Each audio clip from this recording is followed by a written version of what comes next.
Mutiara Hikmah Official, menyingkap hikmah di balik sunnah.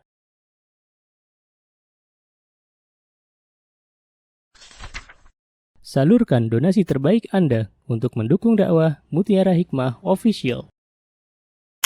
Mari siapkan bekal akhirat kita. Jangan lewatkan kesempatan emas ini. Ayo kita berkontribusi dalam program pembangunan Masjid Mutiara Hikmah yang dibina langsung oleh Ustadz Hanan Yasir MA dan Ustazah Imro'atul Azizah. Raih pahala umroh setara haji dalam program Umroh Iktikaf Ramadan di tahun 2026. Perjalanan penuh makna, bimbingan penuh ilmu bersama Ustadz Hanan Yasir MA dan Ustazah Imro'atul Azizah. Tempat terbatas, daftarkan diri Anda sekarang juga. Jangan lewatkan sensasi umroh full faidah plus daurah fikih hijrah di bulan Syawal tahun 2026 bersama Ustadz Hanan Yasir MA dan Ustazah Imro'atul Azizah. Tempat terbatas, daftarkan diri Anda sekarang juga.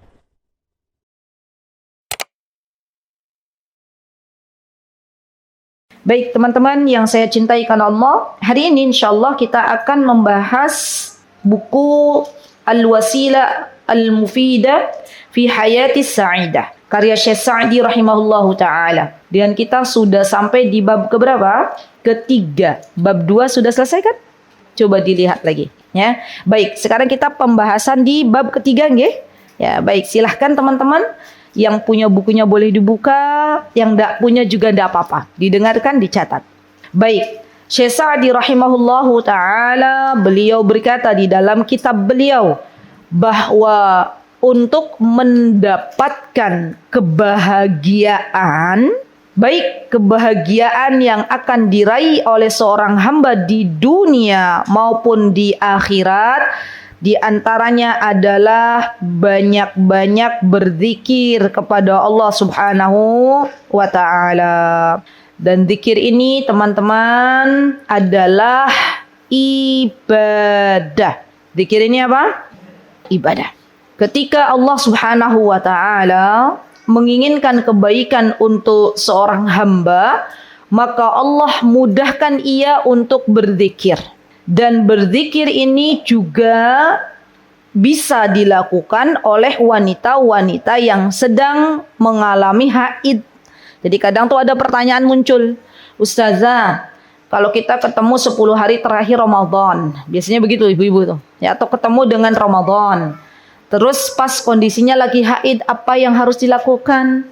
Atau pertanyaan lain, Ustazah, kalau misalnya kita wanita haid terbangun di malam hari, karena setiap hari sudah bangun di sepertiga malam, akhirnya pas haid juga bangun, apa yang harus dilakukan? Maka boleh seorang muslimah yang sedang haid bangun di sepertiga malam berzikir kepada Allah Subhanahu wa ta'ala.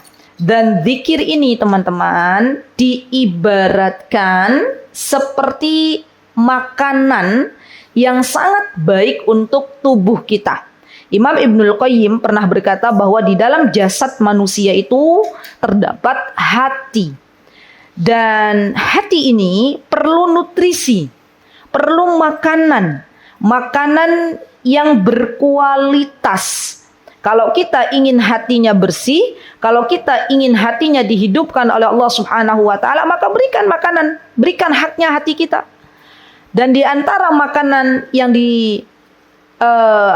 yang diberikan oleh Imam Ibnul Qayyim, ya, beliau arahkan kita sebagai umat Rasulullah SAW adalah untuk memperbanyak berzikir. Bahkan berzikir ini adalah perintah dari Allah Subhanahu wa ta'ala. Apa kata Allah Subhanahu wa ta'ala? Ala bidzikrillahi tatma'innul qulub.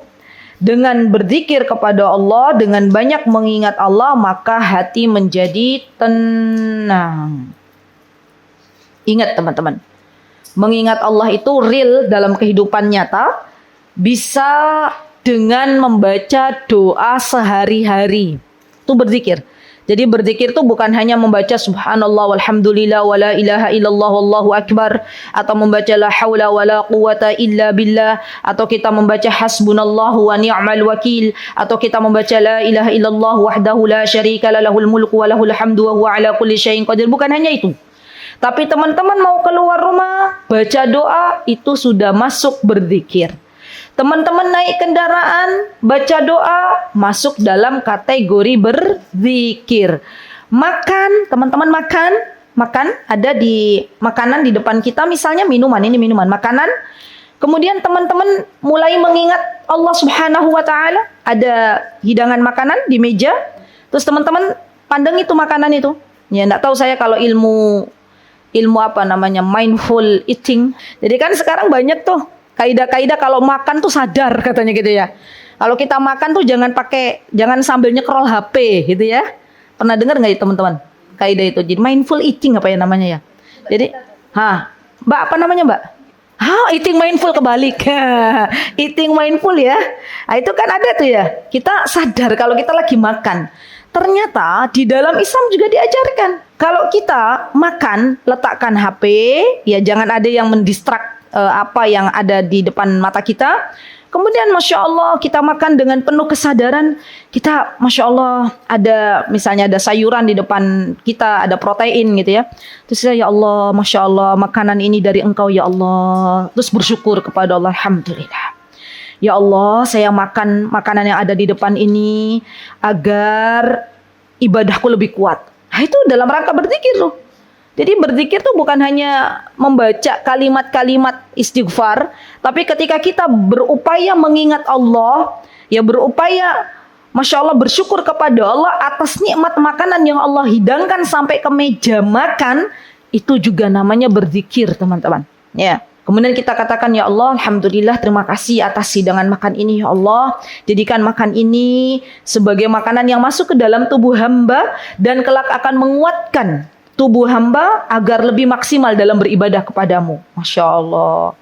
Kemarin saya ajarkan ini bagi teman-teman yang berangkat umroh itu Mbak Lis. Saya bilang ke ibu-ibu, diantaranya mereka, saya bilang, ibu-ibu nanti kalau ketemu makanan di hotel tuh ya, di Madinah, ya, ibu-ibu makan, terus sambil berdoa sama Allah, ya Allah, semoga makanan ini bisa menguatkan saya tawaf, bisa menguatkan saya sa'i, gitu. Masya Allah, ada ibu-ibu yang meraktekin, ya. Sampai di Mekah, kata beliau, Ustazah baru kali ini, jadi beliau Masya Allah, Allahumma barik, ya sudah beberapa kali umroh. Kata beliau baru kali ini saya umroh habis tawaf dan sa'i itu nggak capek gitu. Masya Allah, Allahumma barik. Lihat teman-teman, ya begitu luar biasanya sebuah niat gitu. Maka dari itu jangan lupa ketika kita makan, kita minta kepada Allah agar makanan yang masuk ke dalam tubuh kita itu untuk apa? Untuk lebih maksimal dalam beribadah. Ya Allah, saya minum air putih ini ya Allah, ya dengan niat ya Allah agar Engkau berikan kepada hamba kesehatan. Dan ketika tubuh hamba sehat, semoga bisa untuk lebih mendekatkan diri hamba kepada Engkau. Ya, itu benar-benar Masya Allah luar biasa. Kemudian kalau makan secara sadar, think mindful ya, Mbak ya namanya ya, Mbak Rita ya. Mindfulness, Masya Allah, termasuk makan ya. Baik, terima kasih, jazakillah khair. Dan termasuk sadar teman-teman bahwa kita itu makan pakai tangan kanan. Sedih rasanya, ya. Kalau kita diperlihatkan oleh Allah sebuah kondisi di mana di depan kita ini banyak orang makan, yaitu yang kemarin, ya Allah, saya itu banyak-banyak berdoa, ya Allah. Kalau saya lihat ya, orang-orang di Mekah misalnya atau di Madinah, orang-orang luar, mereka makan atau minum pakai tangan kiri misalnya. Terus saya bilang, sister gitu ya, saya bilang makan pakai tangan kanan. Kata orang Arab, kuli bil yamin gitu ya. Mereka itu responnya langsung bilang gini, oh iya, jazakillah khair, terima kasih sudah diingatkan gitu, thank you gitu ya. Alhamdulillah. Saya pernah tuh, teman-teman, ini kejadian nyata ya. Ada orang Indonesia di resto gitu ya. Terus saya padahal udah bener-bener mbak-mbak gitu ya, udah menurut saya udah lembut gitu ya, mbak ngapunten, maaf makannya pakai tangan kanan, diem aja gitu ya. Tapi alhamdulillah akhirnya beliau pakai tangan kanan. Ya udah nggak apa-apa deh gitu ya. Responnya tuh beda-beda. Dan saya sadar ya respon orang itu kan di luar kendali kita. Ya sudah, yang penting kita sudah beramar ma'ruf nahi mungkar. Subhanallah. Dan masih banyak teman-teman. Ya jamaah umrah pun masih banyak yang subhanallah qadarullah minum menggunakan tangan kiri, makan menggunakan tangan kiri. Ya, dan teman-teman ingat ya, Rasulullah itu adalah suri teladan kita semuanya. Kalau kita pengen makan kita Allah ridhoi, maka makanlah dengan tangan kanan. Dan ketika kita makan dengan tangan kanan, minum dengan tangan kanan, maka ditulis pahala di sisi Allah Subhanahu wa taala. Lihat betapa mudahnya kita mendapatkan pahala di sisi Allah. Perhatikan ini. Subhanallah. Kalau kita terbiasa minum dan makan pakai tangan kiri nih, maka itu cara syaitan masuk ke dalam tubuh kita, mengganggu kita. Berat rasanya kalau kita mau baca Al-Quran. Berat rasanya kalau kita mau beramal sholih. Kenapa? Karena kita sudah membiarkan musuh kita, yaitu syaitan, masuk ke dalam tubuh kita. Ya, jadi perhatikan. Kemudian teman-teman misalnya mau masuk kamar mandi. Ya, cara berzikir gimana? Baca doa. Dan subhanallah, manfaatnya ketika kita berzikir sebelum masuk kamar mandi, manfaatnya untuk diri kita. Percayalah bahwa ketika kita tidak berbusana di dalam kamar mandi, kemudian kita membaca doa terlebih dahulu sebelum masuk kamar mandi, maka aurat kita akan dijaga oleh Allah Subhanahu wa taala. Setan-setan yang ada di kamar mandi tidak bisa melihat aurat kita. Sebaliknya kalau kita masuk kamar mandi asal masuk gitu ya, tanpa tahu kaki mana dulu yang didahulukan, ya, karena belum terbiasa, kita masuk bawa HP, apalagi zaman sekarang ada orang di kamar mandi sambil scroll HP, gitu ya. Dan subhanallah, akhirnya apa? Keluar dari kamar mandi, ya, bukannya bertambah dekat dengan Allah, malah akhirnya apa? Jauh dari Allah Subhanahu wa taala. Jadi yang namanya membaca doa sehari-hari itu teman-teman bukan hanya dihafalkan, tapi juga amalkan, dan itu bagian dari berzikir kepada Allah Subhanahu wa taala. Kemudian di antara lagi teman-teman, berzikir itu bisa juga dengan mengagungkan ciptaan-ciptaannya Allah. Ya, contoh teman-teman liburan nih, karena hari ini libur, biasanya nih ya, besok libur, Ahad libur, biasanya teman-teman sebagian pada ke tempat rekreasi. Melihat gunung yang begitu tinggi, kemudian kita berkata, subhanallah, gunung menjulang begitu luar biasa, Allah yang telah menciptakan, gitu kan ya. Maka itu bagian dari berzikir, ya, mengingat Allah Subhanahu wa taala. Bahkan termasuk bagian berzikir juga teman-teman, termasuk kata para ulama, kalau kita mau bermaksiat kepada Allah, kemudian hati kita berbicara, nafsul lawamah kita itu ada. Kan nafsu itu dibagi menjadi 3 tuh, kata Imam Ibnul Qayyim, masih ingat enggak? Yo, ini pelajaran sebelumnya. Yang pertama nafsu apa? Jiwa yang seperti apa? Yo, ingat-ingat. Jiwa yang seperti apa? Jiwa manusia itu 3 macam. Ya. Yang pertama, jiwa yang apa? Masih ingat enggak? Enggak apa-apa, murajaah, evaluasi. Jiwa yang mutmainnah. Ya. Jiwa yang dia senantiasa banyak-banyak mengingat Allah. Maka Allah berikan jiwa ini kepada orang-orang yang banyak mengingat Allah dengan ketenangan. Jiwanya tuh tenang. Tidak mudah panik, tidak mudah gelisah, tidak mudah ikut-ikutan, tenang. Sebesar apapun ujian yang Allah berikan ketenangan dalam hidupnya. Inilah orang-orang yang beruntung. Gitu ya. Orang-orang beruntung itu orang-orang yang Allah berikan nafsul mutmainnah ini. Subhanallah. Maka dari itu kita minta kepada Allah, ya Allah berikan nafsul mutmainnah kepada diri hamba. Nafsul mutmainnah. Yang kedua, nafsul lawamah. Apa itu nafsul lawamah? Nafsul lawamah, jiwa yang senantiasa mengingatkan diri kita kalau kita mau bermaksiat kepada Allah. Tidak membiarkan diri kita bermaksiat kepada Allah. Berarti ini masih hidup nih hatinya. Teman-teman pernah nggak merasakan kalau mau bermaksiat kepada Allah, terus hati kita bilang, jangan, malu sama Allah. Pernah nggak? Contoh realnya boleh saya tahu apa teman-teman misalnya? Contoh real, kita sering berperang dengan hati kita. Misalnya apa? Ingat jari. Oh, Masya Allah, barakallahu fiik. Masya Allah, mau komen inget tuh ya Allah, nanti ini jari jemari apa yang saya tulis ini nanti semuanya akan bersaksi di hadapan Allah, udah dihapus lagi gitu. Masya Allah, itu namanya nafsul lawamah ya. Dia ada jiwa di dalam diri kita ini yang senantiasa mengingatkan diri kita. Kalau nafsul lawamah itu masih ada, disyukuri, alhamdulillah. Ya, berarti ada alarm ya dalam diri kita yang masih hidup. Ya. Mau berkata sesuatu yang tidak baik kepada pasangan kita, nafsu lawamanya bilang, jangan-jangan ya kamu tuh istri tuh harus baik kepada suami, ridho suami didahulukan daripada egomu, kan gitu kan. Ya, habis itu nanti diem lagi. Sampai suaminya bilang, kenapa istriku hari ini kok banyak terdiam gitu ya. Ternyata apa, dia sedang berbicara dengan hatinya gitu ya, Masya Allah. Itu namanya nafsul lawamah. Yang ketiga, nafsul ammaratun bisu. Jiwa yang senantiasa condongnya itu kepada keburukan.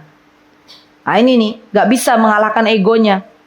Ya teman-teman sudah belajar makan makanan sehat itu seperti apa. Ya giliran ada gorengan ya di depan mata, tahu tuh bahwa sayur dan gorengan tuh baikan mana?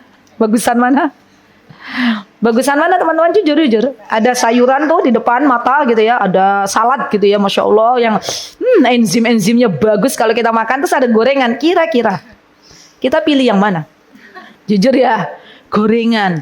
Berarti kita masih mengikuti nafsu yang apa? Mengarahkan kepada keburukan. Kita sadar bahwa gorengan tuh nggak baik bagi tubuh kita, tapi gimana lagi loh, aku mau gorengan gitu kan. Pernah nggak dalam hidup begitu atau sering? Nggak pernah? Alhamdulillah, selamat. Iya. Jadi kadang subhanallah nafsu kita ini teman-teman, la ammaratum bisu. Di antara karakter orang yang punya nafsu, senantiasa dia mengikuti keburukannya, maka lelah hidupnya. Wallahi lelah hidupnya. Contoh lagi, mengerjakan sesuatu atau posting sesuatu di media sosial, ya. Terus nafsu ini bilang gini, ya nafsu ammaratun bisu, kamu nanti kalau bikin konten, bikin apa ya istilahnya sesuatu di media sosial, nanti bakalan niatnya itu untuk mendapatkan komentar netizen, pengen mendapatkan apa tuh namanya validasi. Itu kan la ammaratun bisu, ya nafsu ini pengennya condong kepada keburukan. Ternyata qadarullah nggak ada yang memvalidasi, ya. Qadarullah nggak ada yang melihat postingannya. Dia lihat lagi, loh kok nggak ada yang nge-like ya, nggak ada yang komentar ya. Sakit hati apa enggak? Sakit hati. Ya itulah sesuatu yang kita kerjakan bukan murni ya mengejar ridhonya Allah, maka itu akan menyakitkan hati kita. Hati kita akan sakit, akan sesak, dan akhirnya tidak mendapatkan kebahagiaan. Coba mulai. Kalau mau memposting sesuatu, luruskan niat kita teman-teman. Untuk apa saya memposting ya di sosial media? Untuk apa saya memposting di status saya? Ya.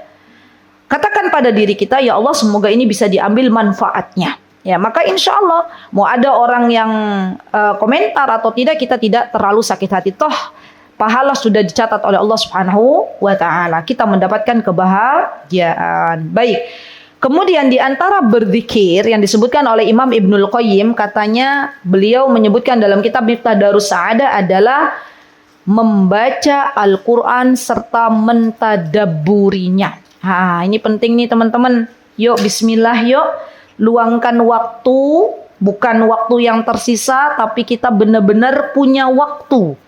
Untuk apa Ustazah punya waktu dalam 1 kali 24 jam? Punya waktu untuk mentadabburi Al-Quran sebelum datang bulan Ramadan. Bikin target, boleh. Teman-teman, saya mau tanya. Teman-teman biasanya sehari itu mampunya tadabbur Al-Quran berapa halaman? Halaman loh. Berapa? Berapa juz? Berapa juz terlalu berat kayaknya. Iya nggak sih? Saya kan makanya tanyanya berapa halaman? Berapa halaman targetnya? Berapa? Nggak ada target. Untuk dunia aja closingan perlu target. Subhanallah. Berapa? Masya Allah, Allahumma barik. 1 juz itu sudah plus tadabbur ya? Bukan cuma baca loh. Tadabbur itu yo paham maknanya, ya minimal baca tafsirnya, ya. Atau kalau teman-teman yang Masya Allah, Allahumma barik sudah pandai bahasa Arab, ya berarti paham apa yang dibaca. Masya Allah, saya paham Ustazah bahasa Arab. Apa teman-teman? Amin gitu ya. Atau Bismillahirrahmanirrahim. Atau bacaan surah Al-Fatihah disyukuri dulu, Alhamdulillah. Berarti saatnya kita berjuang nih teman-teman. Sudah mulai mau masuk bulan Sya'ban ini, bikin target yang matang. Ya, saya mau sehari nih, ya Allah, biar nanti pas Ramadan Ramadan saya udah paham nih, insya Allah 30 juz gitu ya. Saya paksa diri saya 1 juz untuk tadabbur Al-Quran. Masya Allah. Allahu Akbar. Kita nih teman-teman adalah hamba Allah yang lemah. Kekuatan tuh datang dari Allah. Percayalah, kalau kita benar-benar tulus, jujur kepada Allah, maka Allah akan realisasikan apa yang menjadi harapan kita. Udah, itu kaidahnya begitu. Kalau kita jujur sama Allah, ya Allah saya pengen, ya pas Ramadan tiba, saya tuh ketika baca Al-Quran tuh paham maknanya. Tidak seperti Ramadan tahun lalu. Mungkin Ramadan tahun lalu ya teman-teman, yang kita kejar itu hanyalah banyak baca Al-Quran tanpa paham maknanya. Ramadan kali ini harus menjadi Ramadan yang lebih baik lagi. Bisa jadi Ramadan tahun ini kalau Allah berikan kepada kita, ini menjadi Ramadan terakhir kita. Subhanallah. Itu harus punya tuh. Kalau kita melakukan amal solih, melakukan ibadah, harus ada rasa. Jangan-jangan ini adalah ya sholat kita yang terakhir. Jangan-jangan ini adalah Ramadan kita yang terakhir. Jangan-jangan ini adalah waktu Rajab ya yang Allah berikan untuk terakhir kali kita menikmati Rajab, Sya'ban, Ramadan. Ya, itu benar-benar harus ada rasa. Ya, dan kita buat list targetnya. Saya pengen ya Allah 1 juz sehari itu baca, tadabbur, dan syukur-syukur mengamalkannya. Ya. Dan ini Masya Allah teman-teman butuh waktu. Tidak bisa kita ini besok Ramadan tiba-tiba ujuk-ujuk bacalah. Ya misalnya langsung, bukan gak bisa. Kalau Allah memudahkan tentunya mudah bagi Allah. Maksudnya saya, karena kita itu melihat kira-kira ada nggak teman-teman yang bisa 1 hari baca 30 juz? Sudah pertanyaan dulu. Ada nggak? Dapat hadiah dari Mbak Lis. 1 hari 30 juz, ada nggak? Ya kayaknya ya untuk kita orang Indonesia kayaknya belum ada gitu ya. Masya Allah. 30 juz loh, bukan juz 30 loh Mbak Ipit. Bukan juz 30, ingat 30 juz. Ya, maka dari itu sebelum masa itu datang, penyesalan itu datang, loh 2 hari lagi besok Ramadan gitu kan. Ini kan masih ada spare waktu. Ya, bikinlah kita ini ya semangat untuk menghadapi bulan Ramadan. Kesiapannya apa? Kesiapannya adalah bikin target untuk membaca Al-Quran. Dan mulailah awal hari kita itu dengan membaca Al-Quran. Maka Allah akan berikan sisanya barokah. Dah itu kaidah, tulis, catat. Ya. Kalau kita mengawali hari dengan membaca Al-Quran, maka sisa dari hari itu Allah berikan kebarokahan. Tapi kalau kita mengawali hari dengan nyekrol HP, wallahu ta'ala alam bisawab, sisa harinya. Ya. Masya Allah. Dan itu yang saya rasakan betul. Ya. Dan saya sudah coba dengan anak-anak. Ya. Nah, mulailah hari kalian tuh dengan Al-Quran. Masya Allah. Maka Allah akan berikan keberkahan. Pasti. Ya. Itu janjinya Allah. Nah, nanti teman-teman bikin list masing-masing. Silahkan sesuai dengan kemampuannya. Ustazah, saya belum mampu. Kalau 1 juz, boleh nggak? Saya baca 1/4 juz. Boleh. Silakan. PR, tulis sekarang. Kayaknya ibu-ibu tuh harus ditulis dulu ya. Nanti sampai rumah udah beda kerjaan ya. Coba tulis. Insya Allah mulai kapan maunya nih PR-nya, hari ini atau besok? Besok. Boleh deh. Sambil minta sama Allah hari ini Jumat ini ya. Ya Allah, tolong hamba ya Allah. Hah? Iya, besok pagi. Kan mengawali hari dengan Al-Quran. Coba teman-teman tulis saja sendiri-sendiri deh. Nggak usah tengok kanan, tengok kiri. Teman-teman mau punya target membaca Al-Quran setiap hari itu dengan tadabbur. Ingat, dengan tadabbur. Itu berapa halaman? Nggak pakai lembar, halaman aja. Biar lebih semangat. Kalau 1 juz kan 10 lembar. Ya, 20 halaman nih. Berarti kalau teman-teman 1/4 juz berarti dapat 5 halaman. Gitu ya. Tulis. Mbak, tulis Mbak. Bawa buku enggak? Di HP, tulis. Sudah, tulis semua tulis. Terus bawahnya ditulis lagi. Ya Allah, semoga, atau di bawahnya tulis semoga Allah mudahkan. Semoga Allah mudahkan. Dan itu menjadi menjadi target harian ya teman-teman. Kalau seumpama teman-teman nggak mencapai target ya, maka jangan kemudian langsung ngedrop, jangan ya. Ingat, Allah itu adalah zat yang senang kepada hambanya walaupun dia melakukannya hanya sedikit-sedikit. Yang penting kita tidak melalui hari kecuali kita membaca Al-Quran gitu loh. Jadi kalau misalnya teman-teman targetnya 2 juz, kok pada waktu itu misalnya teman-teman safar, ada banyak pekerjaan, hanya membaca 2 lembar nggak apa-apa, disyukuri dulu. Alhamdulillah, Allah masih berikan kesempatan saya untuk membaca 2 lembar ini. Jadi target ini bukan dibuat untuk teman-teman akhirnya jadi jadi down gitu ketika nggak nyampe target ini. Ini target ini hanya dibuat untuk biar kita lebih fokus saja. Kan beda kan orang yang hidup tanpa target dengan orang yang hidup punya target gitu loh. Oke ya teman-teman yang sudah tulis, kan teman-teman yang menulis semuanya. Dilihat dari kemampuan teman-teman semua. Kalau selama ini nun sewu ya, hari-hari sebelumnya belum baca Al-Quran, belum sering setiap hari, jangan bikin target 1 juz 2 juz, berat. Ya, bikin dulu aja target 3 halaman. Nanti 3 halaman tuh istiqomah tambah 5 halaman, istiqomah lagi tambah 7 halaman, terus. Insya Allah nanti ada masanya teman-teman baca one day 3 juz itu biasa. Masya Allah. Lezat loh teman-teman. Ya, lezat. Saya dulu pernah punya teman, alhamdulillah wa syukrulillah, beliau diberikan Masya Allah, Allahumma barik, kelebihan oleh Allah, diberikan nikmat oleh Allah, ya hafal Al-Quran di usia 7 tahun, itu sudah 30 juz, orang Yaman. Ya. Setiap hari wirid dawam baca Al-Qurannya, murojaahnya 5 juz. Dalam keadaan beliau sakit pun, terbaring di kasur, ya Masya Allah, Allahumma barik, semoga Allah menjaga beliau, lisannya terus baca Al-Quran 5 juz. Ya itu targetnya. Dan 5 juz itu menurut orang-orang yang udah biasa ya teman-teman baca Al-Quran 5 juz itu insya Allah ringan. Ya bagi yang belum terbiasa berat memang. Tapi bukan berarti kita nggak baca Al-Quran sama sekali. Ya, karena subhanallah di dalam Al-Quran itu ada syifa, ada obat. Masya Allah. Jadi ketika kita tuh merasakan hidup kita sesek, rizki kita sempit, kayaknya nggak punya lagi tujuan hidup, anak-anak belum dimudahkan oleh Allah untuk solih-solihah, suami kok semakin jauh dari Allah, kembali kepada Allah. Baca Al-Quran, tadaburi Al-Quran. Maka dari dalam itu Allah akan berikan kepada kita obat. Obat untuk hati kita, obat untuk fisik kita. Percayalah, dengan kita membaca Al-Quran, maka Allah akan berikan ketenangan dalam diri kita. Ya, itu dzikir diantaranya. Baik, kemudian berzikir juga bisa dengan berdoa. Boleh dari sekarang teman-teman tulis tuh.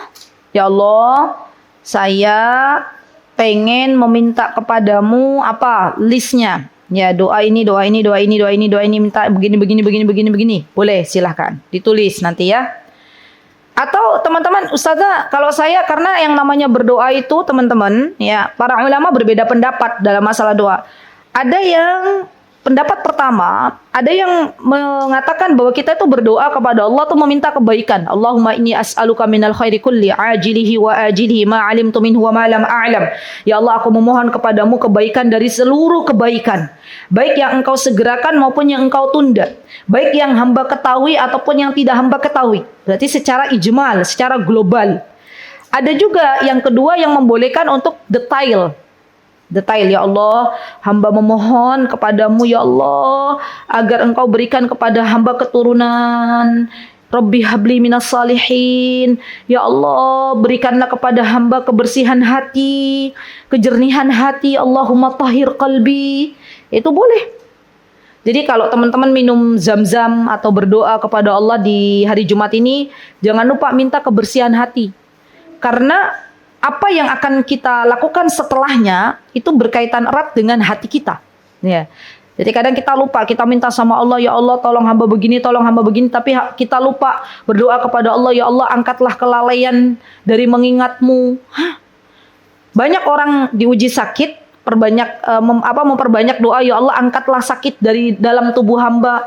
Tapi jarang orang yang berdoa kepada Allah, ya Allah angkatlah kelalaian dari diri hamba untuk mengingatmu. Kelalaian itu Allah angkat sehingga hamba itu menjadi seorang yang senantiasa mengingat engkau.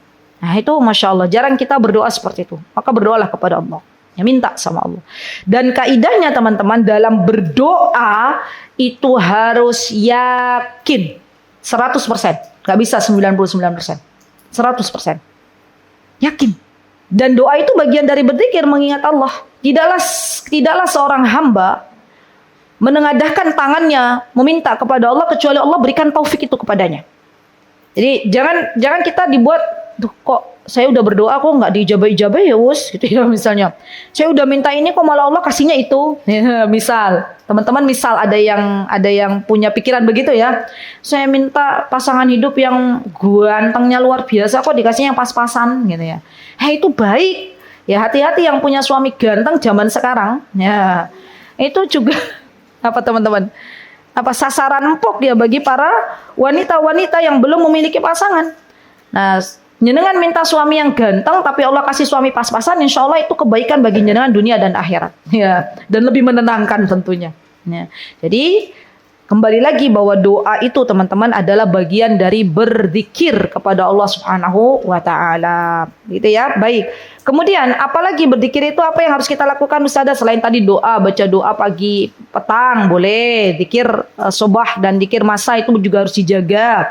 Zikir-zikir ketika kita mau sehari-hari, baca Al-Qur'an, kemudian berdoa. Dan selanjutnya atau melihat tadi kekuasaan atau keagungannya Allah Subhanahu wa taala.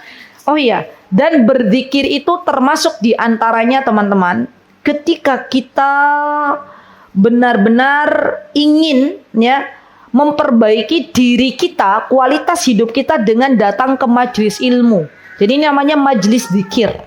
Ya, kan pernah teman-teman dengar nggak? Majelis ilmu tuh bagian dari taman surganya Allah.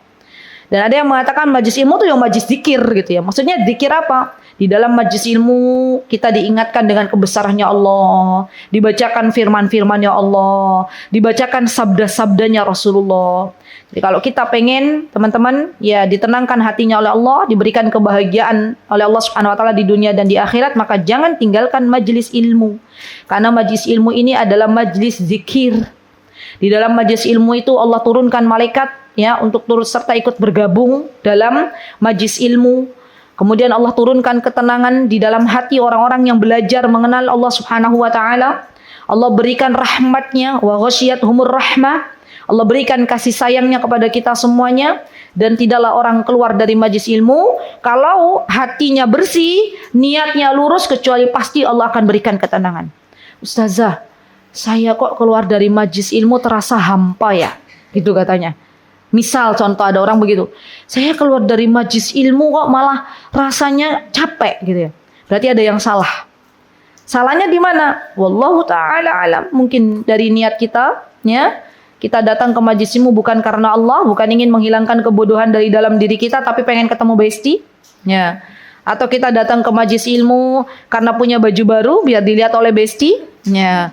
Atau kita datang ke majelis ilmu punya tablet baru biar dilihat juga oleh besti, nah itu sama. Atau kita datang ke majelis ilmu pengen jualan, nah itu sama. Itu niat-niat yang Masya Allah ya. Coba teman-teman jujur aja, kita datang ke majelis ilmu itu untuk apa gitu ya? Hah? Kenapa Pak? Untuk menuntut ilmu, betul, menuntut ilmu. Tapi untuk apa? Untuk apa? Menuntut ilmu, betul. Terus tujuannya untuk apa? Menuntut ilmu. Berarti kan mencari ridhonya Allah, biar Allah suka sama kita, biar kebodohan hilang dari kita, biar kita mendapatkan pahala, biar kita bisa mengamalkan ilmu itu sendiri sehingga bisa menambah pahala di sisi Allah Subhanahu wa taala. Nah, itu yang disebutkan oleh Syekh Utsaimin. Jadi niat-niat menuntut ilmu itu banyak. Nah, di antaranya adalah kita menginginkan ridhonya Allah Subhanahu wa taala. Dan seberat apapun teman-teman masalah yang Allah berikan kepada teman-teman, jangan jauh-jauh dari majelis ilmu. Setan itu pasti akan menggoda anak Bani Adam, wabil khusus kepada wanita kalau punya masalah problem, ya dibuat malu ketemu sama teman-temannya. Dibuat berat datang ke majelis ilmu, enggak lah nanti gimana temanku bilang gimana. Dia rempong sendiri dengan pikirannya, overthinking duluan gitu ya. Itu kadang ada juga. Saya pernah ketemu sama salah satu jamaah yang subhanallah lama nggak hadir di majelis ilmu. Terus alhamdulillah ketemu tuh. Saya sapa, kemana kok nggak pernah kelihatan? Semoga Allah sehat toh, gimana kabarnya? Saya tanya, gimana kabarnya? Alhamdulillah Ustaz ada sehat. Qadarullah kemarin itu ada masalah katanya gitu ya. Ada masalah, kayaknya ya saya jadi nggak hadir dalam majelis ilmu. Masya Allah. Itu wallahi itu adalah godaan setan. Jadi kalaupun kita punya masalah, teman-teman, keep masalah itu nggak usah kita sebar-sebarkan masalah. Kadang ada orang yang subhanallah punya masalah, senangnya tuh masalahnya justru dijadikan sebagai status. Masalahnya justru diumbar di media sosial, akhirnya orang semua tahu kalau dia punya masalah. Siapa yang buka masalah? Dirinya. Siapa yang membuka aib? Dirinya. Dan masalahnya malah bertambah besar. Kenapa? Karena orang semua tahu. Allah sudah tutupi tapi dia membukanya. Maka yang bikin pusing siapa? Dirinya. Nggak datang ke majelis ilmu, kenapa? Karena malu sama orang. Lah kenapa kok malu sama orang? Orang tahu dia punya masalah. Coba kalau masalah itu, problem itu disimpan baik-baik, minta sama Allah, cerita ke salah satu orang ya untuk mendapatkan solusi dan itu diperbolehkan, tutup rapat-rapat, insya Allah kita datang ke majelis ilmu, orang lain nggak tahu kalau kita punya masalah. Kan beres. Ya, maka dari itu teman-teman, ya ini pesan untuk diri saya dan teman-teman semuanya, jangan kita terlalu oversharing. Ya. Jadi oversharing itu apa-apa, yo di sharing gitu ya. Itu akan membuat lelah hati kita. Ya. Pada zaman ini, membuat diri kita tidak terkenal itu jauh lebih baik. Di zaman ini teman-teman, anonim itu jauh lebih baik daripada mengejar popularitas. Wallahi, fitnah syuhra, fitnah kepopuleritasan. Nah, ini fitnah teman-teman. Ya, jangan pernah kita terpikir, oh saya pengen jadi wanita terkenal gitu ya. Saya pengen jadi wanita yang apa teman-teman? Yang paling dan paling. Oh jangan, berat ya. Jangan sampai kita meminta itu. Dan mintalah kepada Allah, ya Allah, jadikanlah hamba terkenal di hadapan-Mu saja ya Allah. Biarkan orang nggak tahu siapa diri saya, nggak apa-apa, nggak penting bagi saya. Misalnya gitu ya. Nah itu tuh Masya Allah, luar biasa. Ya, jadi banyak-banyak minta sama Allah, semoga Allah menjaga kita semuanya. Jangan pernah tinggalkan majlis ilmu karena fitnah di luar sana itu mengerikan. Ya, bergaulah dengan orang-orang yang salih, orang-orang yang salihah, orang-orang yang baik. Bukan berarti kita tidak mau bergaul dengan orang lain, karena di zaman yang fitnah ini kita juga butuh berteman dengan orang-orang yang baik. Baik, itu poin pertama. Poin yang kedua teman-teman, di bab yang ketiga ini, apa kata Syekh Sa'di rahimahullah ta'ala? Di antara yang bisa mendatangkan kebahagiaan atas izin Allah subhanahu wa ta'ala adalah banyak-banyak menyebut nikmat-nikmat Allah yang Allah berikan kepada kita. Baik yang nampak ataupun tersembunyi. Coba, ini penting banget nih. Biar kita lebih bersyukur itu teman-teman, kita ingat-ingat nikmat Allah, apa yang sudah Allah berikan kepada kita. Coba saya tanya dulu kepada Ummu Ali. Ummu Ali, apa yang antum merasakan? Allah telah berikan apa kepada panjenengan? Satu aja. Masya Allah, Allah berikan nikmat. Kita doakan Masya Allah, Allahumma barik. Ya Allah berikan kepada beliau keluarga yang baik. Misalnya ya Masya Allah, Allahumma barik. Semoga Allah menjaganya Mbak. Ayo teman-teman siap-siap. Apa katanya Mbak? Satu, nikmat sehat, Masya Allah, Allahumma barik. Mbak, nikmat bisa hadir di majlis ilmu, Masya Allah, Allahumma barik. Mbak, Allahumma barik. Nikmat diberikan suami yang baik, itu nikmat teman-teman, Masya Allah. Mbak, Masya Allah, nikmat diberikan anak yang sehat. Mbak, nikmat diberikan hidayah untuk mengenal manhaj sunnah, Masya Allah, Allahumma barik. Mbak, anak-anak yang nurut, Masya Allah, Allahumma barik. Mbak, Masya Allah, Allah masih berikan nikmat dengan keberadaan orang tua beliau. Masya Allah, Allahumma barik. Sudah tadi. Sudah kan tadi? Dimudahkan datang ke majlis ilmu? Ya, yang lain. Dimudahkan menutup aurat. Masya Allah, Allahumma barik Mbak. Enggak banyak, masih banyak. Masya Allah. Masya Allah. Masya Allah berikan kemudahan dalam hidup panjenengan gitu aja ya. Nikmat. Masya Allah, Allahumma barik Mbak. Nikmat iman Allah berikan kita, alhamdulillah nikmat hidayah untuk beriman kepada Allah. Masya Allah Mbak. Masya Allah, alhamdulillah tangannya masih bisa nulis. Nikmat, Masya Allah Mbak. Masya Allah, Allah berikan kendaraan untuk bisa datang ke majlis ilmu. Allahu Akbar, Masya Allah, Allahumma barik Mbak. Nikmat Allah berikan hidayah untuk bisa memakai pakaian syar'i. Masya Allah, barakallahu fiik Mbak. Masya Allah, Allahumma barik. Nikmat bisa bangun pagi, bisa salat subuh, itu nikmat teman-teman. Masya Allah, Allahumma barik. Mbak semua aja deh, nggak usah ada Bu biar ngenomi Mbak. Apa tuh? Masya Allah. Masya Allah, Allahumma barik, nikmat ya itu, Masya Allah, diberikan taufik itu oleh Allah. Masya Allah, baik, barakallahu fiik. Mbak, Masya Allah, lihat teman-teman, bisa makan makanan tanpa ada pantangan, itu nikmat ternyata. Masya Allah, baik, terima kasih Mbak. Ya oke. Nikmat bisa melihat dan mendengar. Masya Allah. Ingat nikmat itu yang kadang kita lupa untuk bersyukur kepada Allah. Baik. Ini Mbak lagi ya. Silahkan. Gimana? Duduk di antara orang-orang saleh. Masya Allah. Allahumma barik. Terima kasih. Usianya berapa ini? 12 tahun. Masya Allah.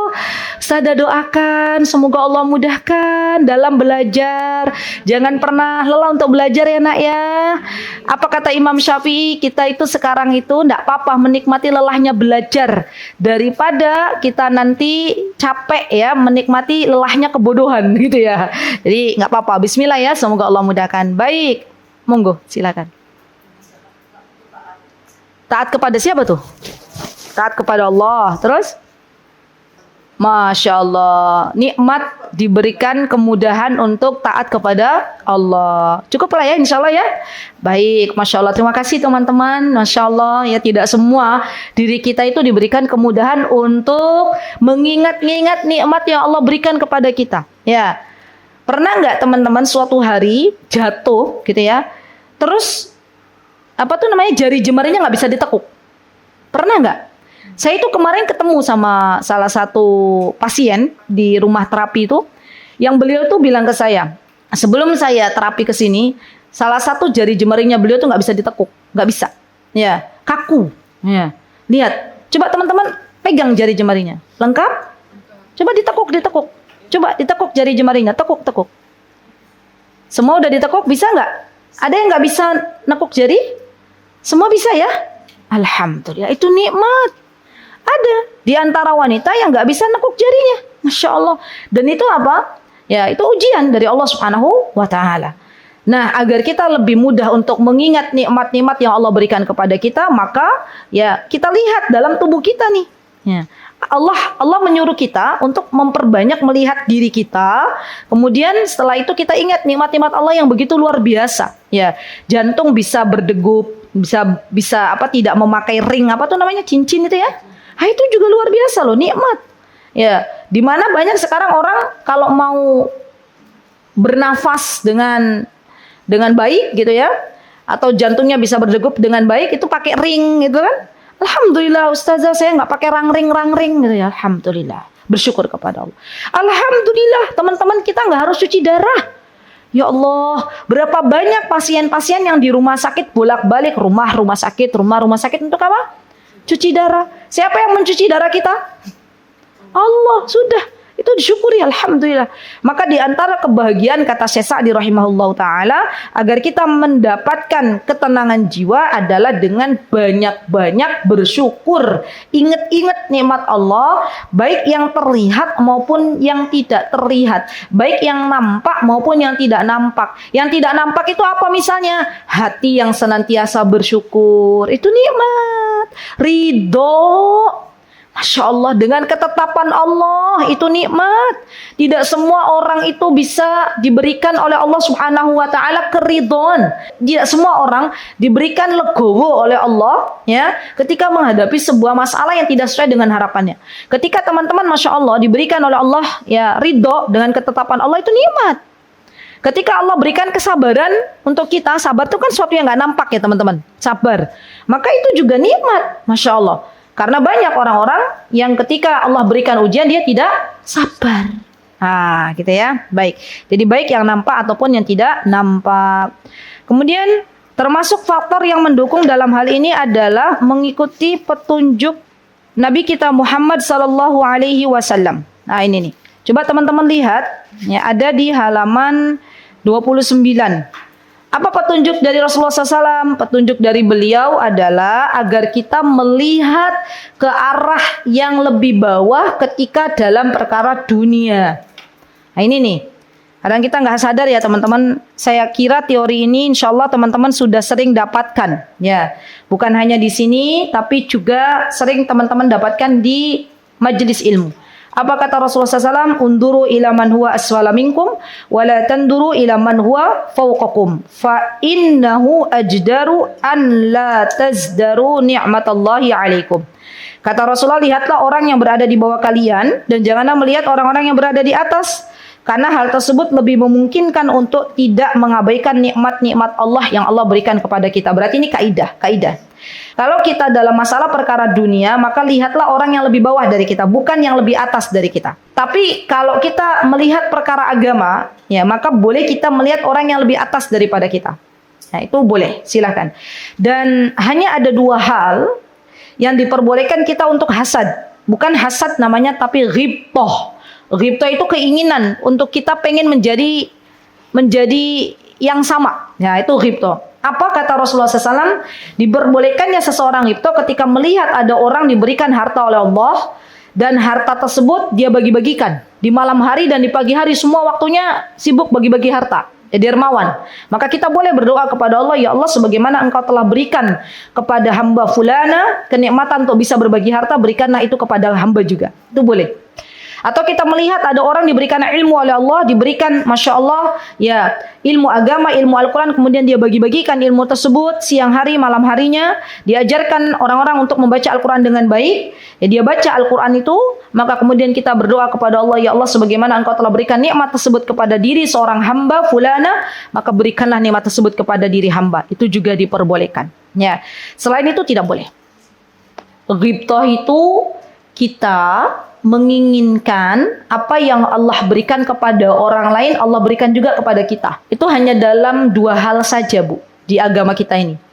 Ketika kita melihat ada seseorang diberikan oleh Allah ilmu, ketika seseorang diberikan oleh Allah, Masya Allah, kenikmatan bisa baca Al-Quran, ya di malam hari, di siang hari disibukkan dengan ilmu, dengan Al-Quran, kemudian kita pengen, ya Allah, sebagaimana Engkau telah berikan kepada hamba fulanah tersebut nikmat yang tadi hamba sebutkan, berikanlah itu kepadaku. Nah, itu boleh.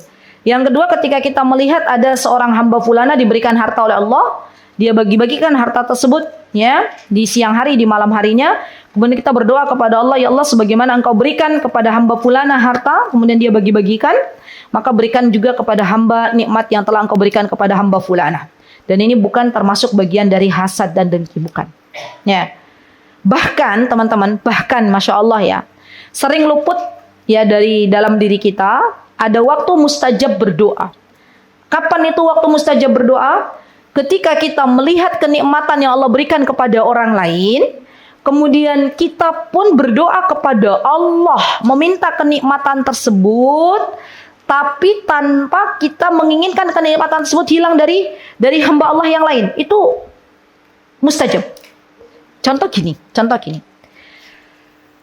Teman-teman lihat, ada orang Masya Allah diberikan ilmu yang luas oleh Allah, Masya Allah. Diberikan anak-anak soleh oleh Allah, Masya Allah. Diberikan suami yang soleh oleh Allah, Masya Allah.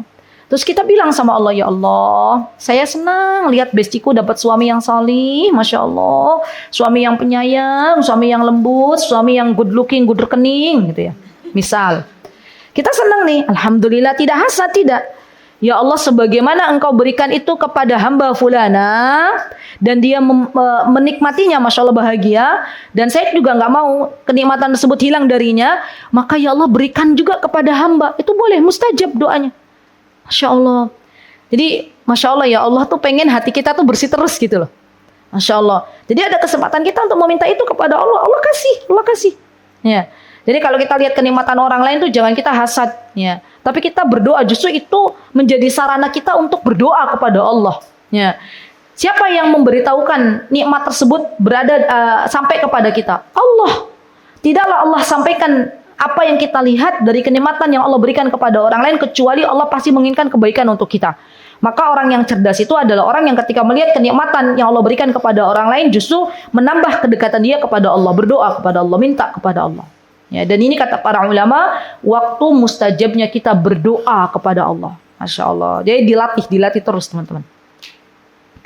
Mungkin di antara kita belum terbiasa, ya, belum terbiasa berdoa di waktu-waktu ini, gitu ya. Maka berdoalah, mulailah berdoa kepada Allah. Terus, ya.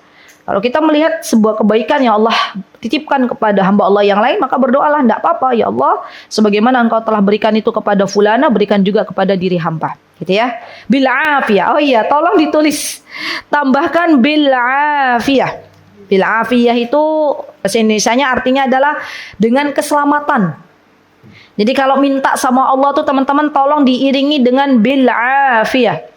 Jangan sampai cuma bilang ya Allah berikan aku uang 3M gitu. Ada seorang ibu minta sama Allah uang MM-an tapi enggak dengan sebutan bil afiyah, akhirnya apa? Terbunuh anaknya, ya. Kemudian dia mendapatkan diat. Ya, diat itu tebusan. Ya, tapi dalam kondisi apa? Dia kehilangan anaknya, dalam kehilangan putranya. Ada juga Masya Allah seorang dokter, ya dia bilang ketika dia bertemu dengan seorang ibu, ini kisah nyata, ya. Kemudian ibu tersebut buta matanya, ya, tidak bisa melihat. Maka dokter itu bilang, wahai ibu, dari kapan engkau tidak bisa melihat? Ya, ibu itu bilang, dari ketika Allah lahirkan anak yang ada di samping saya. Jadi ceritanya, ibu ini dulu belum diberikan oleh Allah anak laki-laki, kasih sama Allah anak perempuan. Terus beliau berdoa kepada Allah, ya Allah, berdoanya begini, ya jangan ditiru. Ya Allah, berikanlah hamba anak laki-laki walaupun hamba harus kehilangan penglihatan hamba.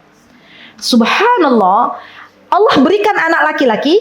Ini kisah nyata ya teman-teman. Allah lahirkan anak laki-laki dari rahimnya.